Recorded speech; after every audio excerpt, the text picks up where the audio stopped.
Hey guys, welcome back to another WWW Weekly Wednesday walkthrough. Today I'm going to show you how to list your domains for sale on the Doma Marketplace. It's super simple and takes just a few clicks, so let's jump right in. First things first, log in with your wallet on the Doma app. Once you're in, head over to your portfolio. This is basically your personal dashboard. Here you'll see all the tokens you own, your domains in the second tab, your subdomains, positions, leaderboard points, and rank, and more. Everything you hold on Doma basically lives here. Now, to list a domain, click into the Domains tab. Here you'll see all the domains you own, and right next to them, you'll spot a List button. Click that, and the listing modal pops up. Now you just set the expiry.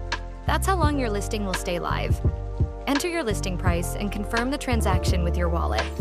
And that's it. Your domain is now listed for sale on the marketplace. You can also do the exact same thing directly from the domain's individual page. Just click on the domain name, and on the right-hand side, you'll see the same listing module. Works exactly the same way. And if you scroll down, you'll also see the domain history, showing all the actions you've taken with that domain. Now, you're probably wondering, okay, my domain is listed, but what if I change my mind? Maybe you're unsure about the price. Maybe you want to increase or lower it, or maybe you want to cancel the listing completely. Yep, we've got you. Once your domain is listed, you'll see two buttons right there. One to cancel the listing entirely, and one to update the price to a new one. Just click, confirm with your wallet, and you're good to go. Super flexible and fully in your control, whatever you are up to. And that's it for today's walkthrough.